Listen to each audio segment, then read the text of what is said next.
taaganahay kulli goor gaaban cadceeduna wayna haysaa hadal badan halkan kama jeedin doono waayo hadalkii waa la dhameeyey waxa dhameeyey maamulka iyo macallimiinta iyo madaxdii kala duwaneed ee halkan ka hadashay waxaan uga maqraati kacayaa in isbeddel weyn oo la taaban karaa uu iska beddelay dugsigan Cumar Toorey muddooyinkii u dambeeyey waynu arkaynaa bilicda hanaanka wanaagsan iyo qurxanaanta uu leeyahay dugsigu hadday noqoto arday hadday noqoto macallimiin iyo hadday noqoto maamulba isbeddelku isma qariyo ee uu muuqdaa 3 bilood ka hor waxaynu halkan ku abaal marinaynay ardaydii ka gashay kaalmaha hore sanad dugsiyeedkii dhammaaday 2018 ayaynu ardaydii halkan ku abaal marinaynay markaynu ardaydeena qiimayno markaynu qofkeenna wax noqday qiimayno ayaynu inaguna isqiimayn doonaa oo isaqoonsanayna waxaynu maamulka iskuulkan dugsigan Cumar Toorey aanu aqoonsanaynaa wasaarad ahaan teeramkan aynu taaganahay maamulaha ugu fiican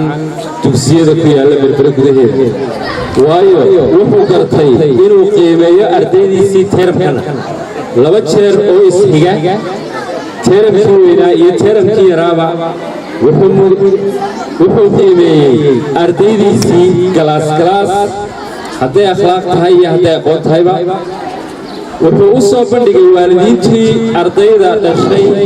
ardaygiisii wax bartay inuu ammaano abaal mariyo tuso halka uu taagan yahay ayuu u soo bandhigay waa shayga aanu u taagannahay haddaanu wasaaradda waxbarashada nahay inaannu ilaalino tayada inaannu dhiirigelinno ardaygii wanaagsan inaannu wax la qabanno ardaygii dadaalaya inaannu garab istaagno qof kasta oo dadaalaya waxaan aad iyo aad ugu mahadnaqayaa mar labaad iyo mar saddexaadba waalidiinta dugsigan Cumar Toorey oo kaalin muhiim ah ka qaatay laftoodu kor u socodka ku socdo dugsigani waayo waynu aragnaa waalidiinta tirada leh ee halkan soo fadhiya iskuullada ku yaalla magaalada haddaan waalidiinta u yeedhno horena halkan waan uga sheegay iskuulkan Cumar Toorey waa iskuulka ugu ajiibidda badan marka loo baahdo waalidiinta aad iyo aad baan idinku mahadnaqayaa waxaan leeyahay waalidiinta waad nala shaqayseen waad garab istaagteen iskuulka aad iyo aad baad u mahadsantihiin intaa in ka badan baanu idinka filaynaa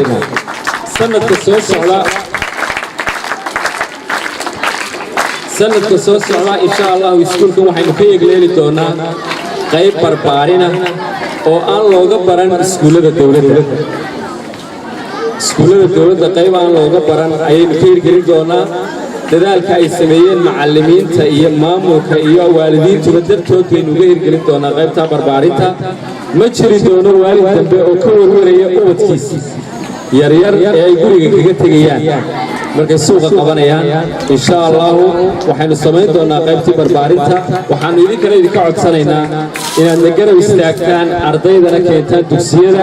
sidaa noola shaqaysaan iskuulkan Cumar Toorey wuxuu noqon doonaa iskuulkii ugu horreeyay gobolka ee lagu tijaabin doono barbaarintaas haddii aad ka soo baxdaan ood ardayda keentaan iskuulka ood ilaalisaan dhammaan iskuullada kalena waynu ku faafin doonaa laakiin haddii waalidiintu ay arrinkaa ka cagajiidaan dee waxaanu leenahay waalid dhinacaagii waad gortay waxaan halkan ka ayidayaa arrin ay kaga dhawaajisay ayaan waa muhiim inaynu ardayga la saaxiibnaa waa muhiim inaynu ardayga xaaladiisa ogaanaa haddaynu nahay macallimiinta iyo haddaynu nahay waalidkaba waxay naga go'an mar kasta inaynu ubadkeennu inoo wanaagsanaado laakiin waxa wanaagsan sidee buu ku wanaagsanaanaya inaynu isweydiinno waalid haddaad tira ardaygii iskuulkaan u diray annagana aanu naga soo horwareegin oo aanad ka warhaynin waa mushkilad waxaa jiray waalid maalin dhow wasaaradda igu yimid oo intuu u yeedhay maamulihii iskuulka weydiiyey ardaygiisii ugu jawaabay iskuulka miyaanu dhigan sooka iskuulka dhigtaa iskuulka miyaanu joogin ardaygiisina wuu ka soo baxay isagoo dareyskii iyo sitaa buugtiiba ayuu subax kasta ka soo baxay مدة لح بلوضة كموسى أقول يقول سكول تيرم كوينا مو قليل إمي كيت هذا اللي قال يرمو اللي قال شيء سكول وعيان درو هاي ستوالد كقاركو والد waxaan kugu la dardaarmayaa oo kugu boorinaynaa oo kuleenahay qabo ka warhay ubadkaaga xaaladooda heerka uu taagan yahay la saaxiib ubadka wala la saaxiibay la saaxiib oo dhinac istaag waxaan aad iyo aad ugu mahadnaqayaa maamulka dawladda hoose oo markasta garab taagan wasaaradda waxbarashada hiil iyo hoo iyo arrinba wax kastoo nooga baahana nala garab taagan aad iyo aad baan iyagana uga mahadnaqayaa aad iyo aad baad u mahadsantihiin dhammaan